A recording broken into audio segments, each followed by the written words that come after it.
एका मुठीतला तिसरा भाग खाऊन 75 दिवस काढणं सोपं आहे का हो?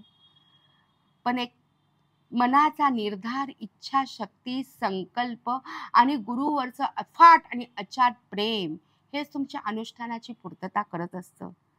आणि मग या अनुष्ठानामध्ये गर्भगिरीच्या या नाथभूमीत त्यांना वेगवेगळे दिव्य अनुभव आले.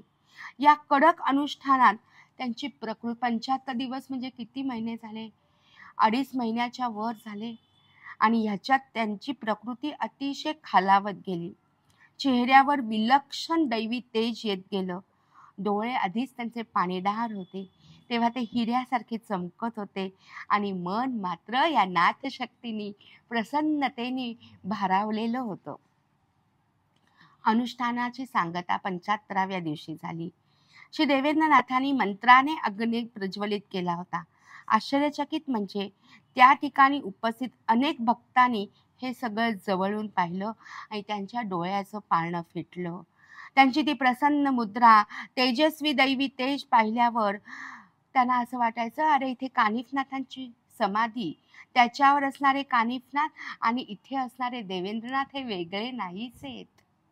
आणि ही सत्य परिस्थिती होती. देवेंद्रनाथ म्हणजे कानिफनाथांचा अवतार. वेगवेगळ्या युगात वेगवेगळे संत जन्म घेतात, वेगवेगळ्या भूमी या भूतलावर येतात आणि कार्य करतात. त्याचं हे उत्तम उदाहरण. आणि मग सगळ्यांना वाटायचं, अरे आपण कानिफनाथांच्या समोर बसलेले आहोत आणि हा त्यांना होणारा भास, हे दैवी वातावरण, ही दर्शनाची अनुभूती सगळ्यांना मनोमनी धन्य वाटायचं. एक नाथानी, कानिफनाथांनी सधेही आपल्याला दर्शन दिलं. हे सगळं सांगण्यापाठीमागचा हेतू काय आहे हो माझा? की या आजच्या हा कलीचा दाह वाढत चाललाय. लोक बाबागिरीकडे वाढत चालली आहेत. केवळ कर्मकांडात अडकतात आणि लौकिक वृद्धीसाठी देवाकडे हात जोडतात आणि नवस करतात. पण हे नाथ तपस्वी मात्र नाथांच्या उद्धारासाठी स्वतःचं तप करून नाथांच्या मंदिराचा जीर्णोद्धार करणारे होते. नाथांच्या जीवनातले हे अनुभव श्रवण करणं ही सुद्धा एक साधना असते. चैतन्य कानिफनाथ मंदिराचा जीर्णोद्धार करताना श्री देवेंद्रनाथांनी प्रथम मंदिर स्वच्छ केलं. मंदिरातली जळमट काढली, त्याला ऑइल पेंट दिला, शेजघर स्वच्छ केलं. आपण गुरुनिष्ठ आहोत तेव्हा त्यांच्या पाद्यपूजेस अनन्यसाधारण महत्व आहे.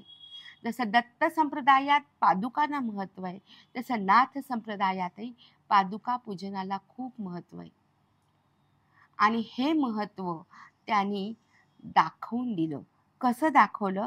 तर त्यांनी प्रथम कानिफनाथांच्या मंदिरात नाथांच्या पादुका स्थापन करायचं ठरवलं.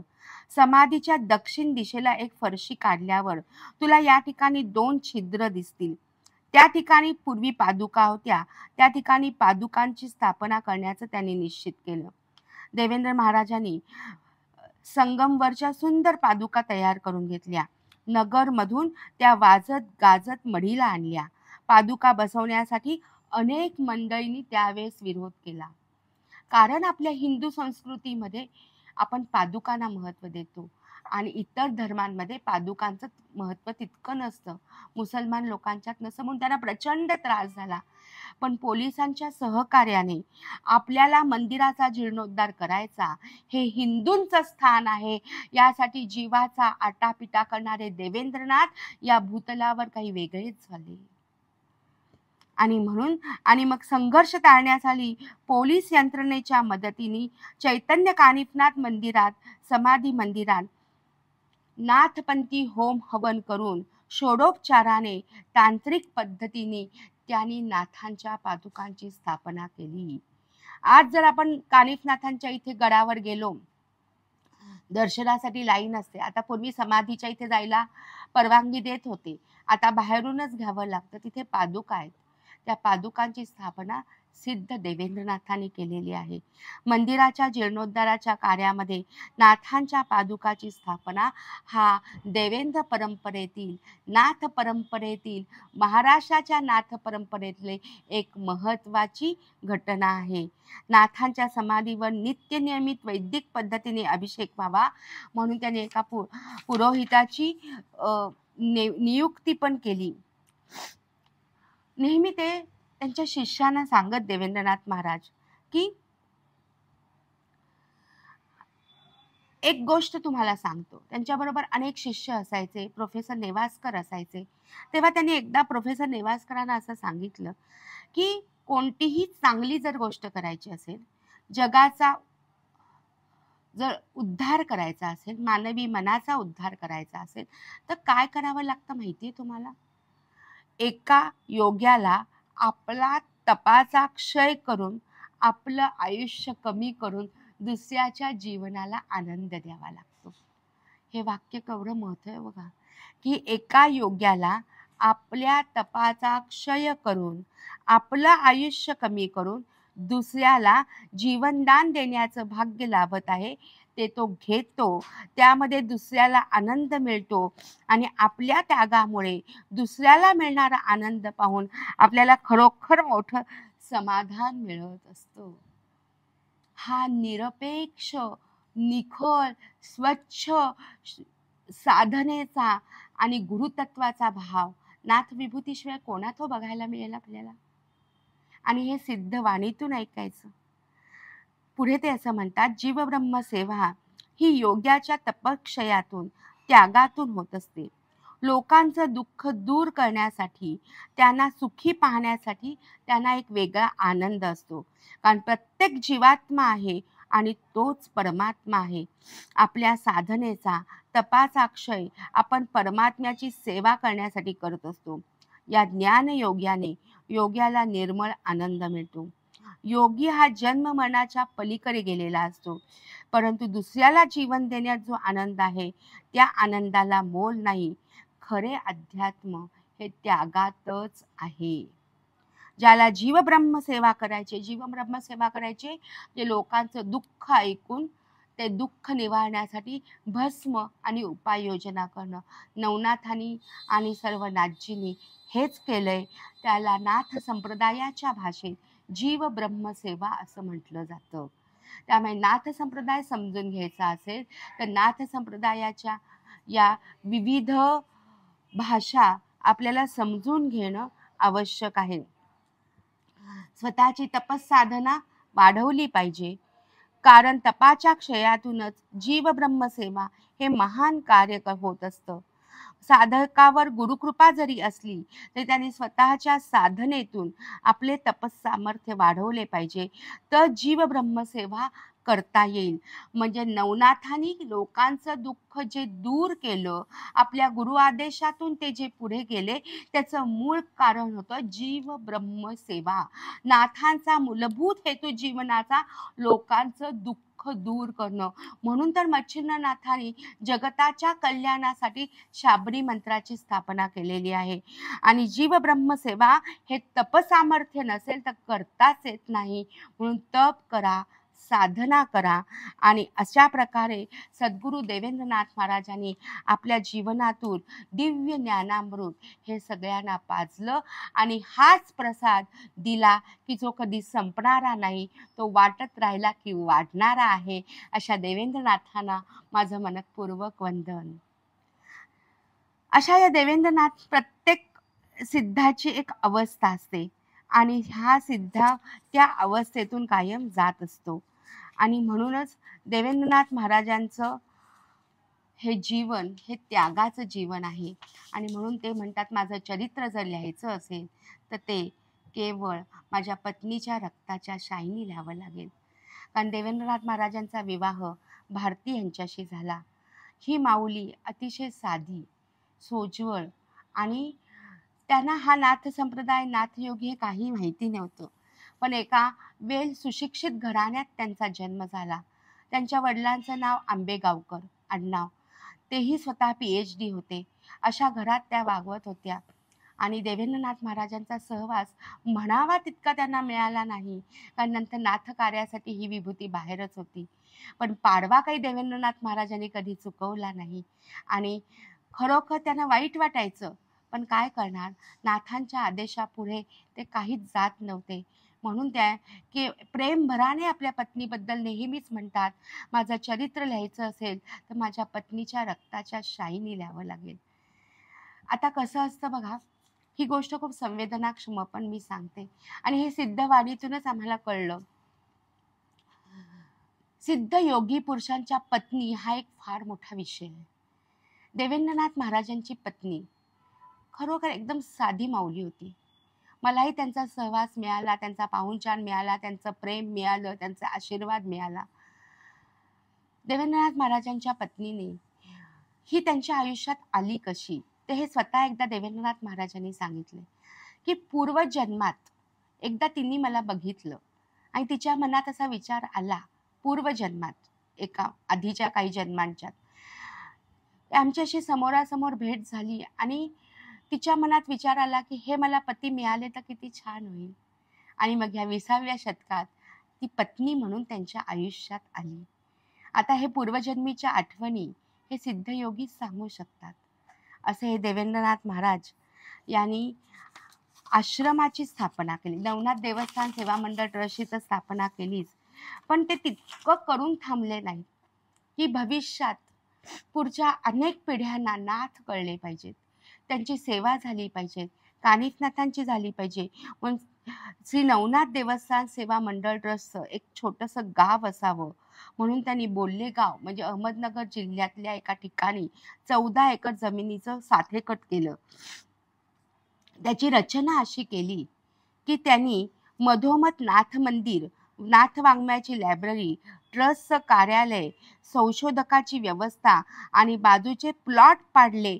ते स्वतःच्यासाठी नाही, स्वतःच्या सुळे कुटुंबियांसाठी नाही, तर त्यांनी कशासाठी ते पाडले, तर त्यांच्या जीवनातली एक फार मोठी गोष्ट आहे आध्यात्मिक कार्याची, की त्यांचे सद्गुरू राघवेंद्र स्वामी, त्यांना असं वाटायचं की माझे सद्गुरू जे वैष्णवी आहेत आणि ते महाराष्ट्रातल्या प्रत्येकाला कळावे म्हणून तिथल्या मृत्तिका आपल्या शिष्यांसमवेत त्यांनी चालत आंध्र प्रदेश म्हणून बोल्लेगाव इथे आणल्या आणि बोल्लेगाव इथे स्वामी राघवेंद्रांचं मंदिर बांधावं अशी त्यांना वृंदावन असं म्हटलं जातं, मंदिर न म्हणता तिथे करावं, आणि अशी सगळी त्यांनी योजना केली, ट्रस्ट केला.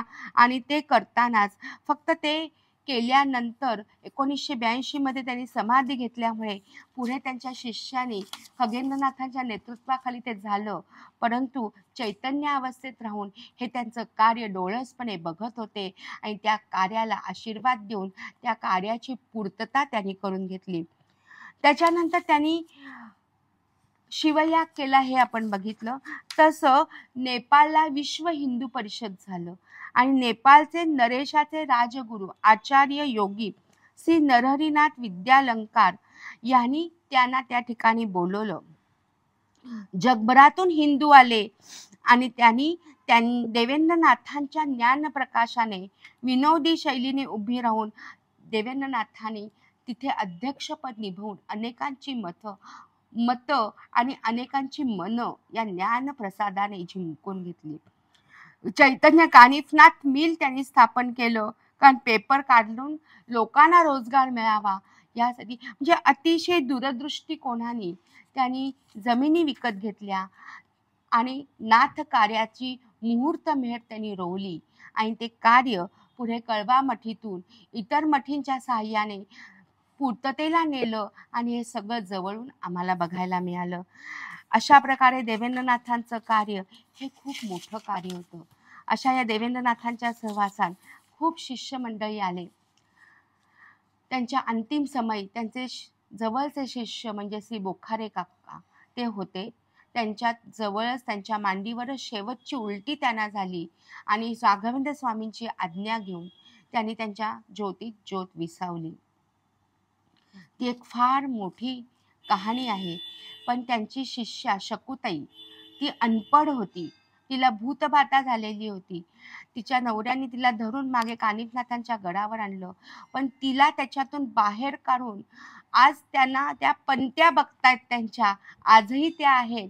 पण ज्यावेळेस देवेंद्रनाथ महाराज शिव झाले आणि त्यांची मिरवणूक सगळ्या मढीतून काढली, तेव्हा त्या शकुताईंच्या माऊलीतून या थोर विभूतीबद्दल सहज एक ज्याला म्हणतो उपजत स्पॉन्टिनियस असं उत्स्फूर्त असे काव्य बाहेर पडलं. शिव झाले या भूवरती.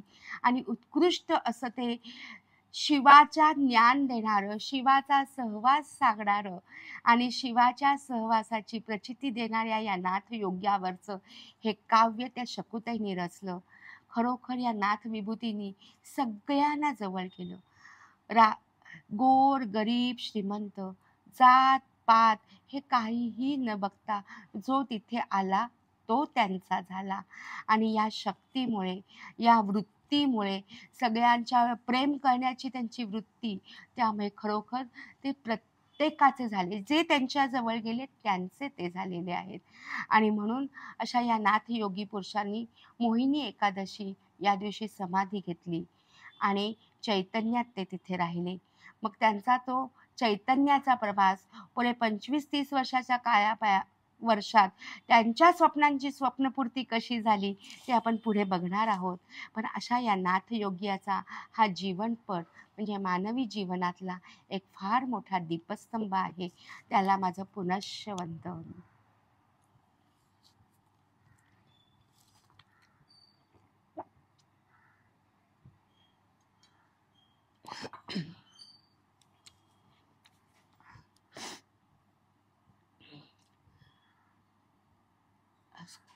तुम्हाला कालच्या एका ह्याच्यात मी सांगितलं की देवेंद्रनाथ महाराजांनी द्वैताद्वैत पीठाची स्थापना केली.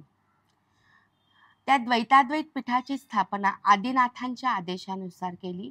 आणि ते असं म्हणतात की या पीठावर अधिष्ठित असणारी विभूती सुद्धा आदिनाथांच्या आदेशानुसारच कार्य करत राहील. पीठाचं कार्य हे मानव जातीची सेवा आहे. देवेंद्र महाराजांनी कानिफना त्यांचा आदेश झाला आणि त्या आदेशानुसार ते सांगतात की जीव ब्रह्मसेवा हे या पीठाचं कार्य आहे. आपण एका पूर्व सुकृतातून या पीठासमोर आलेले आहोत, तेव्हा आपल्याला हे कार्य करण्यासाठी आदेश झाला आहे. या कार्यासाठी तुम्हाला महान शक्ती प्राप्त करायची आहे. आपण हे कार्य करणार आहोत. अथांग खोलीचं आणि प्रचंड लाटांच्या शक्तीचं मोजमाप या पीठातून होणार आहे. सागरासारखी अमाप शक्ती आपल्याला या पीठातून प्राप्त करून घ्यायचे. हे सगळं नाथांचं ज्ञान जे नवनाथांनी जगताला दिलं ते ह्या द्वैताद्वैत पीठाच्या माध्यमातून तेच ज्ञान त्याचा जीर्णोद्धार करून श्री देवेंद्रनाथांनी या भूतलावर आणलं. आजच्या जगामध्ये खूप बरे वाईट तमाशे चालू आहेत. त्या तमाशांचे तमाशे नवनाथ हिमालयावरून बघत आहेत. जगात चाललेल्या बऱ्या वाईट घटनांकडे आमचं पूर्ण लक्ष आहे असं नाथजी सांगतात.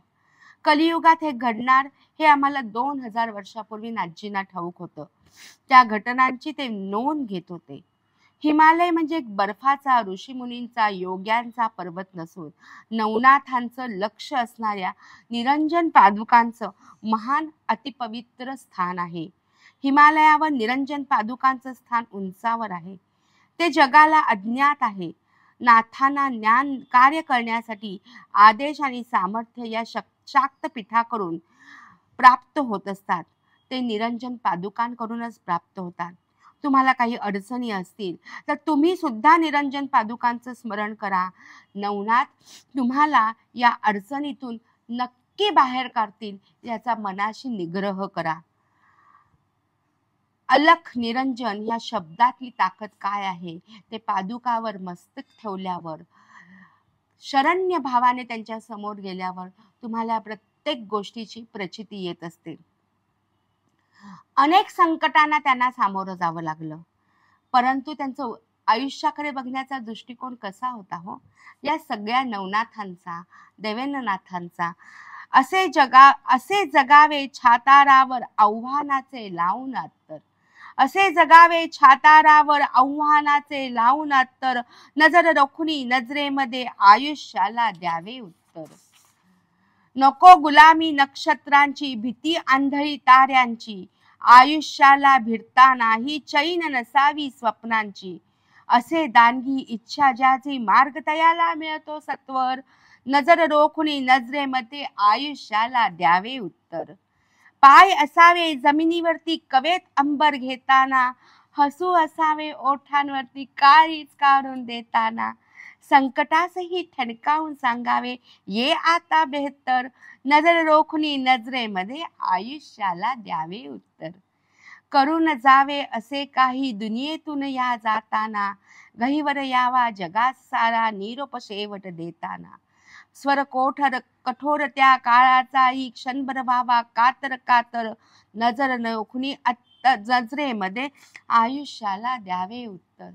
एका कवीने केलेली ही सुंदर कविता. पण देवेंद्रनाथांचं चरित्र, या नाथांचं चरित्र जवळून बघताना अशाच पद्धतीने त्यांनी आयुष्याला उत्तर दिलं.